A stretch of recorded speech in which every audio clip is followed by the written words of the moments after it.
Bonjour à tous. Donc on va commencer dans quelques instants.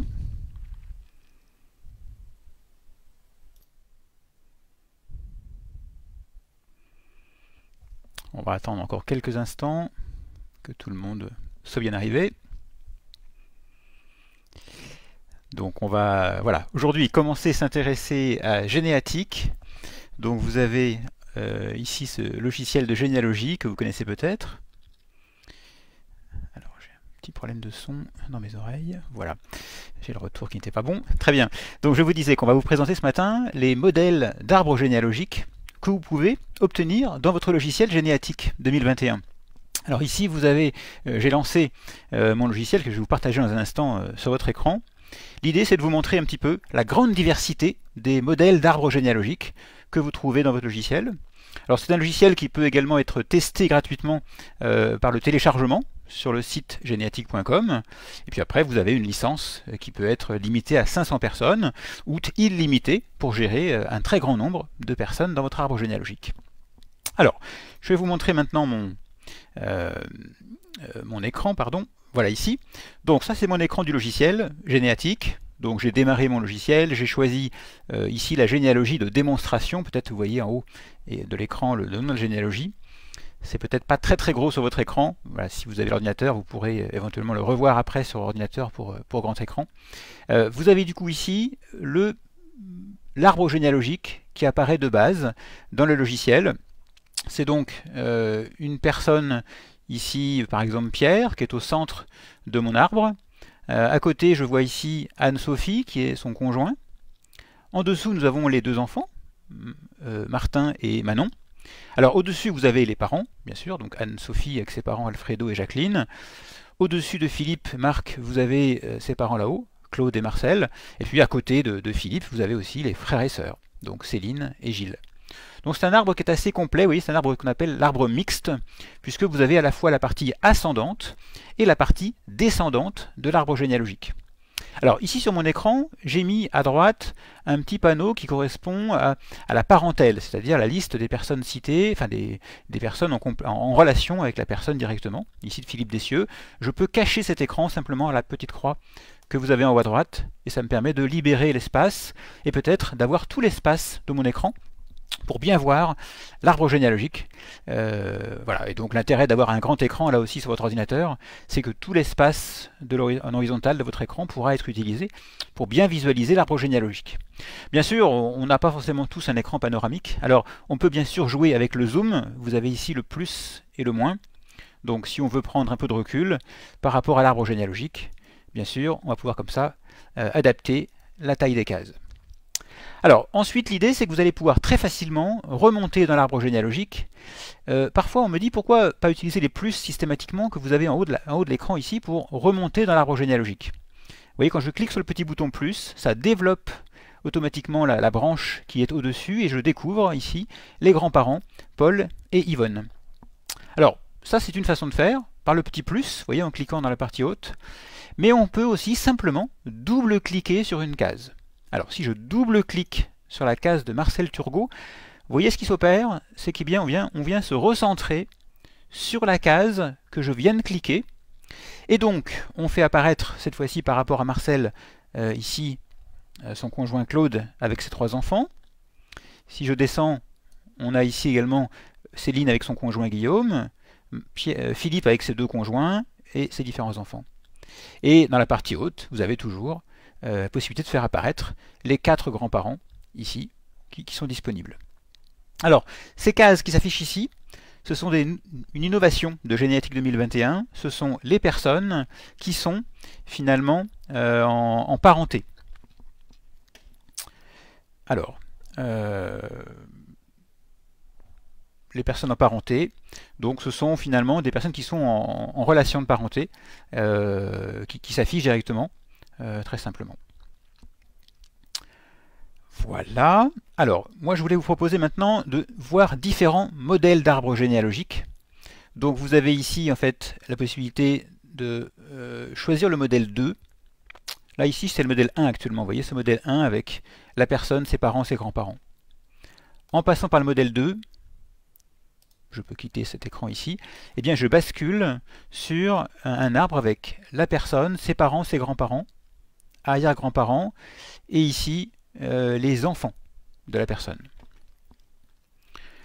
Alors, on me parle d'un problème d'écho sur l'enregistrement. Alors, je ne sais pas ce que je peux faire. Voyons. Bon, écoutez, là, je ne sais pas modifier particulièrement les choses. Ok, on va considérer que ça va aller comme ça. Alors, ce que je vous disais donc, c'est que vous avez ici le conjoint et les enfants qui apparaissent dans la partie basse. Si on prend ici du coup les deux parents que vous avez dans la partie haute, on a les parents, les grands-parents, arrière-grands-parents, et sur ce modèle d'arbre généalogique, vous voyez, vous avez finalement jusqu'à 5 générations qui sont présentées. Les enfants, 2, 3, 4, 5 générations, la 6e éventuellement aussi, bien sûr, si elle est renseignée sur votre arbre généalogique. Donc j'ai 6 générations sur l'arbre généalogique, et c'est typiquement adapté pour la feuille A4. Donc si vous avez ici, je prends le mode aperçu, eh bien en passant par le mode aperçu, alors l'aperçu en fait il ne se met pas sur le bon écran, du coup il se met sur un autre écran que vous ne voyez pas dans la présentation, donc là je ne sais pas vous le montrer. Voilà, en tout cas ce document, faites-moi confiance, il est bien adapté pour le format A4 à l'horizontale. Vous voyez, ça permet comme ça du coup de pouvoir partager, imprimer votre arbre généalogique sur une feuille horizontale. Vous avez des centaines d'autres modèles d'arbres généalogiques qui sont disponibles. C'est ce que vous allez trouver dans ce 4e bouton que nous avons ici, qui est affiché à la fenêtre pour le choix d'un modèle. Je vais cliquer sur ce petit bouton ici et vous voyez, ça ouvre automatiquement à droite de l'écran une fenêtre.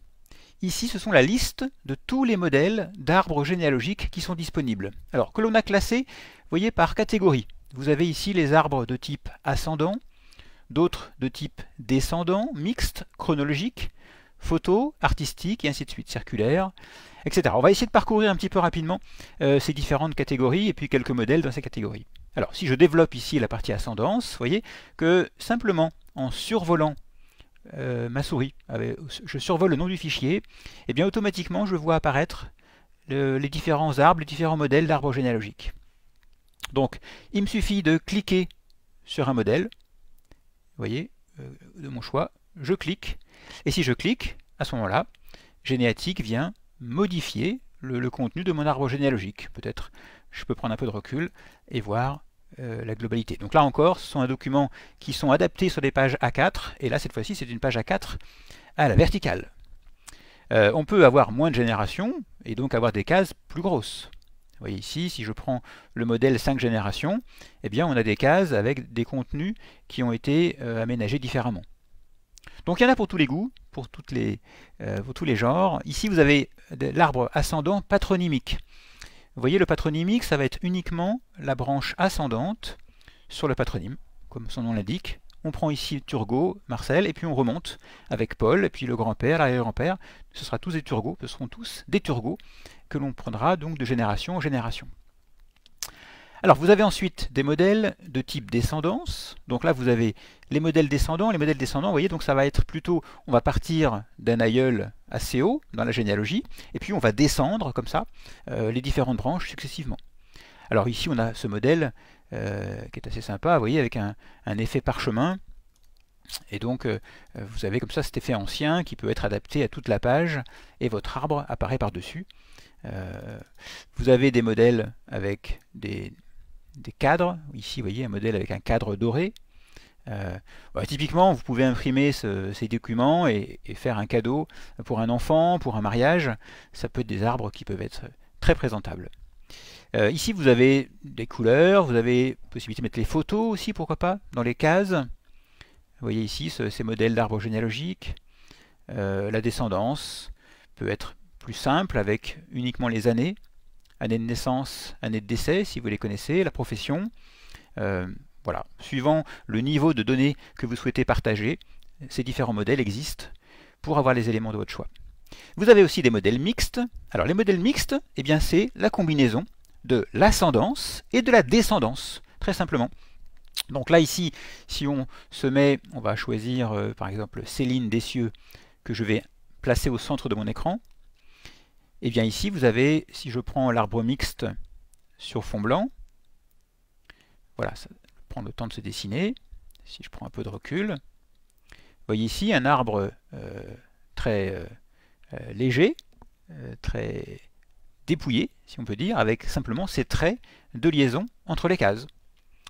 Vous pouvez faire ça la même chose avec un fond plus foncé, avoir des cases de couleur, là encore de petites cases avec le nom et le prénom. Bref, je vous invite vraiment à parcourir, vous voyez, tous ces modèles qui existent, parce que vous en avez plus d'une centaine de modèles, et vous en avez vraiment plein de styles qui permettront de diversifier un petit peu les documents que vous pouvez proposer, imprimer et partager avec vos proches, et surprendre ainsi vos proches avec de nouveaux modèles pour présenter votre arbre généalogique de la meilleure façon. Ici, vous voyez, avec des cases un peu esthétiques, avec ces arrondis, c'est très propre, très soigné, très joli. Voilà, vous avez toujours plein d'autres modèles dans les descendances. On peut mettre la photo davantage à l'honneur avec ces modèles, vous voyez, où là, la photo prend toute la largeur, toute la place de la case, et simplement dans la partie basse, on a mis, vous voyez, les éléments avec le nom, le prénom et l'année de naissance. Alors ensuite, nous avons des arbres que nous avons appelés de type chronologique. Alors, regardez de quoi il s'agit. Ici, l'arbre chronologique, eh bien, vous avez l'axe du temps dans la partie haute, avec les années qui s'égrènent ici, et puis nous avons placé les différentes personnes sur le temps, sur la ligne de temps. Donc ici, vous avez des points, le mariage de Claude Dessieux et de Marcel Turgot, vous voyez ce petit point rouge ici et là, indique le mariage en 1963. Claude Dessieux est né en 1930, donc le 1930 c'est le D-point, c'est le départ du segment de Claude Dessieux. Et puis Claude Dessieux, on ne sait pas pour l'instant qu'il est décédé, donc on a 3 petits points ici, et il est toujours là avec nous, donc voilà, pourquoi pas, on peut envisager qu'on ne connaît pas sa date de décès, donc des petits pointillés indiquent qu'on ne sait pas à quel moment il y a eu un décès, peut-être plus tard encore. Lorsque ici vous avez à la fois la naissance et le décès qui sont présentés, le trait s'arrête. Donc 1927, si on revient là-haut, ça correspond bien ici à 1927. Ce schéma est vraiment intéressant puisqu'il permet en fait de mettre en perspective, vous voyez, les âges des différentes personnes et qui vivaient à la période d'une autre personne. Ici, de vos aïeux, vous voyez que les grands-parents ici, peut-être qu'ils ont pu se rencontrer dans une fête qui avait lieu en 1950. Ah ben en 50, on voit bien que le grand-père là-haut était décédé, etc. Et on peut comme ça un peu mieux imaginer finalement quand on a des photos de famille, eh bien on voit les personnes, on estime un âge pour chacune des personnes. Ça peut vous aider avec ce schéma ici de voir les âges et peut-être de retrouver une personne sur la photo. Alors, dans les arbres mixtes, vous en avez effectivement différentes sortes. On a ici choisi avec des fonds de couleurs ou avec les photos également. Ici, vous avez alors une autre façon de présenter la frise. Cette fois-ci, ce n'est pas un arbre chronologique, mais c'est une frise chronologique. Et la frise chronologique, vous voyez, vous positionne les personnes sur le segment, directement du temps. Et donc, en fonction de l'arbre généalogique, alors si je remonte un peu dans mon arbre généalogique, si je vais aller vers, vous voyez, je fais bouton de droite ici, et je choisis la partie parents, je me mets sur Jean, et voilà, ici maintenant je suis parti sur la case de Jean. Donc c'est une frise chronologique là qui concerne la personne que j'ai choisie et ses parents. Voilà. Alors, il peut y avoir aussi les photos, éventuellement, dans la frise chronologique, si vous les connaissez. Voilà. Ça, ce sont les frises chronologiques. Vous avez aussi maintenant la partie catégorie des photos. Donc, pour les photos, les arbres généalogiques avec photos, donc là encore, différentes sortes de modèles. Vous voyez, c'est un modèle nouveau là, dans Généatique, très sympa, avec des formes différentes. Et donc, comme ça, on présente la photo et on précise le lien de parenté. Mais bien sûr, plutôt pour les enfants. Vous voyez, mon papa, ma maman, bon papa, pépé, mémé. Alors, et ça encore, bien sûr, ces libellés sont modifiables. Si vous, en famille, c'est plutôt grand-mère et grand-père ici, ou belle-mère, belle-maman, bonne maman, voilà, vous pouvez choisir les différents libellés que vous souhaitez positionner sur votre arbre généalogique. Pour cela, il vous suffira de cliquer simplement sur le texte, et de déplacer ces libellés éventuellement sur la bonne case, ou de double-cliquer sur le texte. Avec le bouton de droite, vous allez pouvoir modifier les textes, ici, et changer voilà, directement le texte que vous souhaitez. Vous validez, et ça se met à jour directement dans la case de l'arbre. Évidemment, pour ce qui concerne les cases des noms et des prénoms des personnes, ça se fait automatiquement par rapport au contenu des cases. Alors ensuite, vous avez ici l'arbre mixte. Donc l'arbre mixte, vous avez alors à nouveau l'ascendance et la descendance, et ici avec les photos dans la case de la personne. Là, vous remarquez la petite différence de ce qu'on avait tout à l'heure. Ici, le conjoint a été positionné à côté de la case. Vous voyez, à chaque fois, on a la personne, son conjoint, et puis le conjoint est connecté aux enfants dans la partie basse. Ah, ici un cas particulier, c'est un cas de jumeaux. Eh bien, Généatique 2021 fait maintenant aussi apparaître automatiquement les jumeaux avec ce double fléchage ici pour préciser qu'ils sont nés le même jour. Voilà, ici d'autres formes avec des cadres, vous voyez, un peu stylisés ici, un peu plus anciens. On peut trouver l'arbre avec qu'on a appelé photo artistique, c'est-à-dire que vous avez un fond ici qui est un décor qui a été réalisé. Des cadres, des formes, des photos. Voilà, là encore plein de choses très différentes que je vous laisserai découvrir. Alors, je reviens sur mon modèle d'arbre. Maintenant, vous avez ici également un ensemble de modèles artistiques. Alors là, vous avez de grandes créativités qui ont été mis en place. Regardez par exemple ici ces tableaux qui vous sont proposés pour vraiment illustrer votre généalogie. Ça peut être plutôt au style art déco avec des arabesques ici, cet arbre généalogique. Ça peut être plutôt forme en parchemin. Vous voyez ici, les cases vont se positionner automatiquement.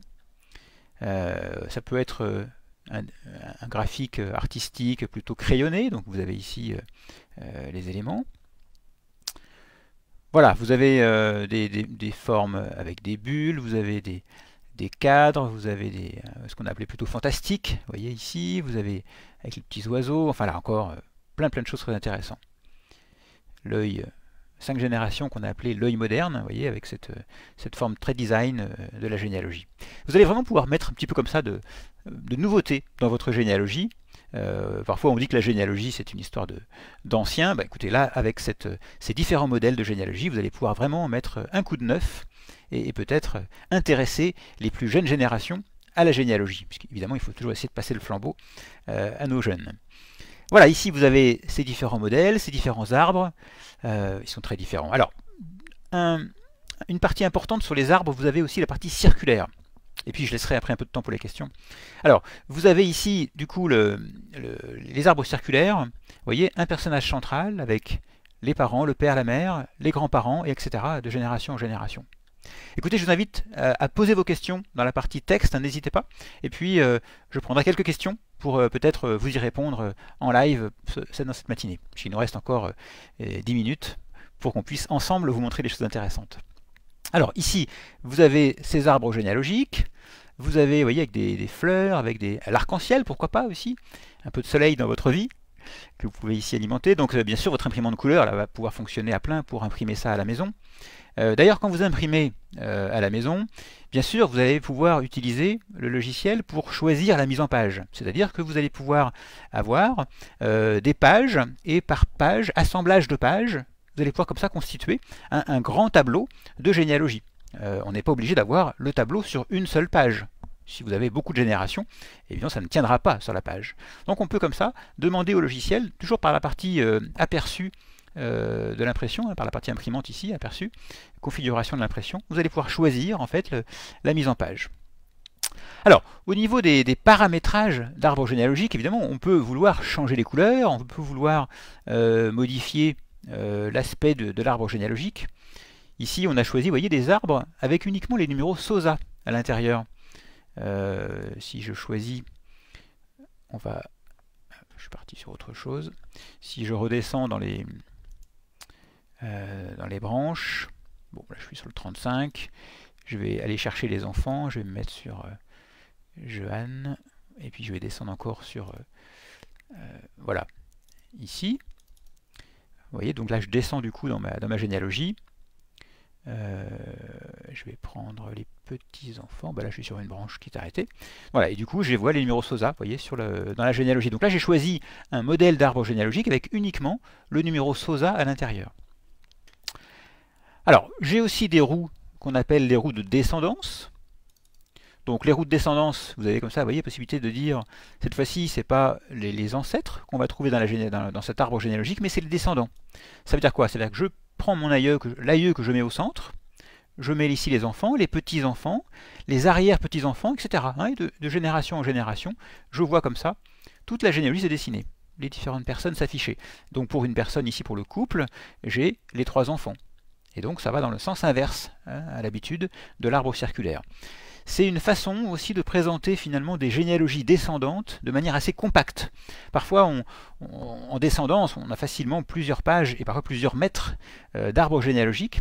Avec la forme circulaire, ça peut être un moyen de concentrer davantage les modèles de généalogie. Alors, voilà, écoutez, j'ai le temps qui passe et j'ai pas le temps de vous montrer toutes les formes d'arbres, mais je vous invite à continuer à explorer ici les branches artistiques, les arbres de psychogénéalogie, etc. Alors, je vais peut-être revenir sur un modèle de base de ma généalogie et vous parler un petit peu de ce qui apparaît à gauche ici. Vous voyez, je vous ai montré le modèle 1 tout à l'heure. Vous aviez le modèle 1 qui était la partie mixte, où on avait, pour une personne donnée, on a l'ascendance et la descendance. Donc une partie haute, une partie basse pour avoir les éléments. Le mode 2, je vous ai montré, c'était la partie uniquement ascendante ici, avec la partie descendance. Eh bien, le mode 3, c'est également une troisième version, finalement un troisième modèle d'arbre standard de votre généalogie. En fait, vous choisissez finalement, vous pouvez choisir, si vous le souhaitez, 3 modèles de votre choix pour facilement basculer de l'un à l'autre. Et alors, il est possible de modifier effectivement les arbres qui vont être associés dans cette partie. Vous allez pouvoir ici prendre la petite clé à molette qui est la configuration de votre écran de saisie dans la partie basse. Et c'est par là que vous allez pouvoir en fait choisir les différents... Alors là vous avez le paramétrage de votre écran de saisie, mais c'est ici sur l'onglet Général que vous allez pouvoir choisir, voyez, les modèles d'arbres généalogiques que vous voulez affecter au mode 1, au mode 2 et au mode 3. Vous vous souvenez, les 3 petits boutons que vous aviez à gauche de l'écran, 1, 2 et 3, pour basculer d'un arbre à l'autre. Donc il suffit de prendre la petite icône ici au bout de ligne pour choisir le modèle que l'on va attribuer pour le mode 1, pour le mode 2 et pour le mode 3. Ça c'est vraiment un petit truc très facile pour avoir le modèle de son choix. Vous faites OK pour ici confirmer le choix que vous avez fait. Alors, au niveau des couleurs, je vais quand même vous montrer un petit peu de paramétrage. Vous voyez, regardez ici, le paramétrage de l'arbre généalogique. C'est ici, la petite clé à molette que vous avez en bas à gauche, en dessous de l'imprimante. Le paramétrage de l'arbre, ça vous permet d'avoir tout de suite en un coup d'œil, vous voyez ici, cette petite fenêtre qui s'affiche pour choisir le nombre de générations que vous voulez faire apparaître dans votre arbre généalogique. Vous avez trop de générations à l'écran, vous avez l'impression que votre arbre est trop grand et peut-être que vous ne voyez pas suffisamment. Vous pouvez demander à diminuer le nombre de générations. Facilement ici par le petit moins, le petit plus pour augmenter. Pareil pour la descendance. Vous souhaitez en voir davantage en descendance ou un peu moins. Le curseur est facilement ici réglable. Si on veut regarder différentes options, il y a les implex, ajouter les frères et sœurs, ajouter les personnes favorites, afficher l'état des événements. Il y a plein de choses intéressantes que vous pouvez découvrir. L'état des événements, c'est ces petites choses qui apparaissent ici à droite, qui apparaissent ici de couleur, trois petits carrés de couleur, soit vert, soit orange, soit rouge, pour préciser si vous avez ou non tous les éléments, ou des éléments partiels, ou aucun élément pour la naissance, le mariage et le décès. C'est les 3 boutons, naissance, mariage, décès. Et la couleur, l'information qui vous dit ok, tout est bon, c'est vert, et rouge, vous avez beaucoup d'éléments qui vous manquent, voire vous n'avez rien, il y a beaucoup de travail dans votre recherche. Alors, deuxième chose ici, sont les couleurs des cases de la généalogie. Bien sûr, les couleurs qu'on a choisies peuvent être facilement modifiées. Regardez ici, vous avez ce rose et ce vert bleu clair. Il suffit simplement de cliquer sur la case de couleur, et facilement, vous pouvez ici attribuer la couleur de votre choix. Vous souhaitez mettre un jaune pâle ici pour ces cases, ou valider. J'ai activé ici le jaune, automatiquement, vous voyez, ça se met à jour automatiquement pour les femmes, ici directement. Et de même pour les hommes, vous souhaitez mettre quelque chose de différent, vous voulez mettre ici cette couleur claire, ainsi, vous validez, et ça se met à jour directement dans votre arbre généalogique. Donc vous pouvez comme ça donner plus de contraste à votre arbre généalogique, ou au contraire, quelque chose de peu différent. Ça peut être aussi tout à fait neutre, vous pouvez demander à avoir des cases sur des fonds blancs, et donc changer comme ça la couleur de fond blanc.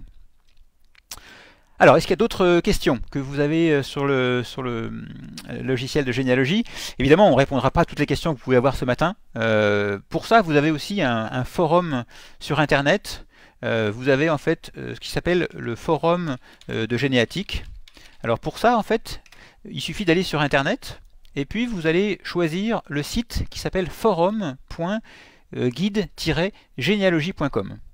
Et là, vous allez trouver en fait un forum de généalogie et aussi des rubriques spécifiques pour les différents logiciels que nous avons au CDIP. Donc vous avez pour le logiciel Généatique 2021, pour le Généatique mobile pour smartphone ou tablette, et ça peut être pour Apple ou pour Android. Vous avez ici les différents logiciels de photos, la cartographie, etc. Donc tous ces logiciels sont ici, vous avez un échange, de la discussion à volonté. Et puis pour la généalogie, bien sûr, ça peut être un moyen de pouvoir lancer une bouteille à la mer pour une recherche, pour une entraide, une demande d'entraide de généalogie. Voilà, vous voyez, c'est des forums qui sont très très visités, hein, des dizaines de milliers de messages qui sont ici déjà déposés, répondus en partie. Alors, est-ce que j'ai une autre question auquel je peux vous répondre? On me fait une synthèse. Donc j'ai mis certains portraits avec une définition nettement supérieure aux préconisations du mode d'emploi. Quelles sont les conséquences et faut-il que je modifie tous mes fichiers photos pour réduire la définition? Voilà la question qu'on me pose, que je reprends ici. Alors, concernant la définition des photos, eh bien automatiquement, Généatique va être, lorsque vous allez placer la photo sur l'arbre généalogique et que lorsque vous dessinez la photo sur l'arbre généalogique, Généatique va automatiquement optimiser la qualité d'image et faire en sorte que le document que vous allez imprimer soit optimum. Et donc si vous imprimez sur une très belle imprimante avec une très haute densité, automatiquement Généatique va sélectionner la qualité d'image nécessaire pour faire directement la bonne impression. Donc il n'y a pas de contrainte particulière à avoir des images de haute définition, vous voyez, dans la généalogie. C'est important de peut-être mettre des images de qualité, parce que si jamais vous mettez des images de trop basse qualité, alors après, lorsque vous imprimez un tableau, ou lorsque vous exportez vos documents, vous pourriez être un petit peu embêté de la qualité moindre de vos documents. Encore une question, combien de générations on peut imprimer sur un arbre généalogique? Alors, moi je vous conseille de peut-être choisir un modèle de ce type-là, vous voyez, de type ascendance avec la partie haute qui peut facilement se développer. Et donc, on n'a pas de limite finalement dans le nombre de générations. Ici, si je choisis, vous voyez, le compteur, il peut augmenter 9, 10, 12. Alors, évidemment, attention, parce que on va créer des cases oui-oui. Attention un petit peu à ce que vous voulez faire, parce que si vous mettez beaucoup trop de générations, vous allez vous retrouver avec un document qui va être très très gros et très très large. Donc à vous de voir si vous souhaitez avoir des documents qui soient de très grande taille. Voilà, alors ici j'ai choisi 11 générations, mais je n'ai pas eu les 11 générations parce que je n'ai pas demandé à faire apparaître les cases vides dans ma généalogie. Vous voyez qu'on peut ici dire je veux toutes les cases vides affichées dans mon arbre généalogique. Et donc là maintenant, voilà, toutes ces cases vont apparaître, je vais vous les montrer. Je vais cacher ici cette partie, je prends un peu de recul. Voilà, et là vous avez bien toutes les cases qui se sont affichées. Donc vous comprenez bien que plus j'augmente le nombre de générations, et plus le logiciel va prendre de la place en largeur. Alors il y a quand même une astuce que l'on peut activer ici dans le paramétrage de l'arbre, c'est la possibilité en fait de mettre des cases à la verticale. Alors ça c'est pas forcément directement disponible dans cet écran de paramétrage, alors c'est dans les paramétrages avancés. Je n'ai pas envie d'y aller beaucoup, mais je vais quand même vous montrer en 2 secondes le paramétrage avancé. Ici vous avez, alors c'est pas le bon écran, je vous le ramène sur l'écran principal. Voilà, ici donc vous avez la partie ascendance, et dans la partie l'onglet ascendance, vous voyez, on a la possibilité de choisir, de faire apparaître des cases, ici le nombre de générations, de cases horizontales en comptant à partir du centre. Donc on peut très bien dire, eh bien je fais 4 générations de cases horizontales, et puis le reste apparaîtra en cases verticales. voyez ce qui se passe ici dans mon arbre. Donc le départ, il est en case horizontale, et ensuite il est en case verticale. Donc j'ai comme ça, vous voyez, une optimisation de la taille de mon document.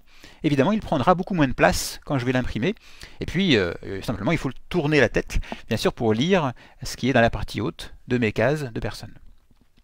Alors, encore une question, lorsqu'on me parle d'implex, alors, pour les implex, parfois ils apparaissent, et puis on voudrait les faire réapparaître, ou les faire disparaître. Enfin voilà, il y a différentes possibilités. Voilà, typiquement sur les implex, c'est ce que vous avez dans ce petit icône qui est là, vous voyez le paramétrage des implex. Là tout à l'heure j'étais sur les arbres, ici les modèles d'arbres généalogiques. Eh bien on a ces petites icônes ici qui est le paramétrage d'implex. Et alors, ce panneau à droite ici, pour le faire apparaître, eh bien vous avez cette icône ici qui est cachée, affichée, l'espace de travail. L'espace de travail, vous voyez, je coche, ça disparaît, je recoche, il réapparaît. Et donc en prenant la petite icône ici, le petit espèce de petit chaînon entre deux petits carrés, vous avez ici la liste des implex, la liste des personnes qui sont, voilà, typiquement c'est un implex que j'ai dans ma généalogie. Eh bien, je peux faire apparaître ou pas, afficher la liaison de l'implex, ou ne pas afficher la liaison de l'implex. Ça me permet de la faire afficher ou de la faire disparaître sur mon tableau de généalogie directement. Après, on peut demander aussi au logiciel de supprimer la gestion de l'implex et donc d'ignorer tout le schéma sur les implex. Là encore, c'est la partie paramétrage, vous voyez, activer la gestion des implex. Je décoche ici l'option activer la gestion de l'implex. Eh bien, la gestion de l'implex est supprimée. Ça veut dire quoi? Ça veut dire que quand il y a une répétition d'un morceau d'arbre généalogique, eh bien cette répétition, donc j'obtiens deux fois les deux branches de la généalogie, et j'ai bien la répétition, vous voyez, de mes deux branches. J'ai pas de répétition lorsque je demande à cocher gestion de l'implex. Donc la répétition s'annule, et j'ai un trait de liaison qui me permet de voir effectivement la liaison et de voir la case en double dans ma généalogie. Donc j'ai une seule case en double et toute la suite a été supprimée pour éviter du coup d'avoir cette répétition de généalogie. Il y a plein de questions qui arrivent, effectivement, je ne vais pas pouvoir répondre à toutes vos questions. J'en prends une dernière pour essayer d'être un peu dans les temps de ce qu'on avait prévu. Donc je voudrais, dans la saisie de l'individu, je voudrais supprimer l'inhumation, mais je n'y arrive pas. Alors, je vous montre un tout petit peu les choses ici. Là, vous voyez, vous avez dans votre écran de saisie, ici de la partie basse, un ensemble de rubriques. On a les naissances, baptême, union, décès, inhumation. Et puis, vous avez différents onglets aussi pour arriver à accéder à toutes les données de la personne. Eh bien, au niveau de mon écran de saisie, ici, il est possible de paramétrer effectivement les champs qui s'affichent dans la partie basse de mon écran. C'est la petite clé à molette que j'ai tout à l'heure utilisée. Par la petite clé à molette, vous allez avoir le choix du paramétrage de votre écran de saisie. Et vous voyez ici, vous avez tous les champs qui sont disponibles, naissance, baptême, union, décès, inhumation. Eh bien, il est bien sûr possible de prendre une donnée ici, et de cliquer dessus, et de la remonter, et de la déposer tout en haut dans mon réservoir de données que je peux faire apparaître sur mon écran. Et voilà, quand je dépose, quand je clique, je maintiens appuyé, je déplace, et je relâche dans mon dépôt, eh bien ma case ici, automatiquement, a été supprimée. Il me suffit juste de faire OK. Je peux confirmer l'enregistrement ou pas de mon modèle d'arbre généalogique.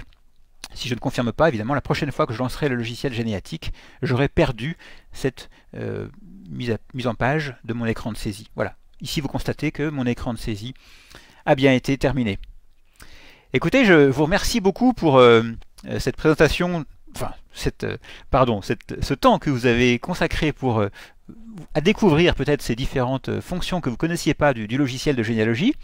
Je vous invite à mettre tous vos commentaires à l'issue de cette vidéo dans la partie commentaires, bien sûr, hein, de cette vidéo sur Facebook. Comme on dit, vous pouvez bien sûr liker à volonté le logiciel, le partager peut-être avec vos proches qui voudraient aussi découvrir peut-être la façon de faire des arbres généalogiques avec leur logiciel. Sachez que Généatique fonctionne sur ordinateur Windows, et que bien sûr, si on est équipé d'un matériel qui n'a pas Windows, aujourd'hui, il est possible d'installer Windows sur ces différentes machines. On a parfois des clients qui utilisent d'ailleurs qu'on appelle des Mac d'Apple. Eh bien oui, également sur les Apple, on peut installer le système pour faire que des programmes Windows peuvent fonctionner. D'ailleurs, si sur Internet vous cherchez Généatique pour Mac, vous trouverez des explications assez détaillées pour mettre tout ça en œuvre, également sur un ordinateur qui n'est pas au départ prévu pour les logiciels Windows. Voilà, je vous remercie de ce temps pour cette matinée, et puis je vous dis à une prochaine pour une vidéo en live ensemble. À très bientôt. Ciao.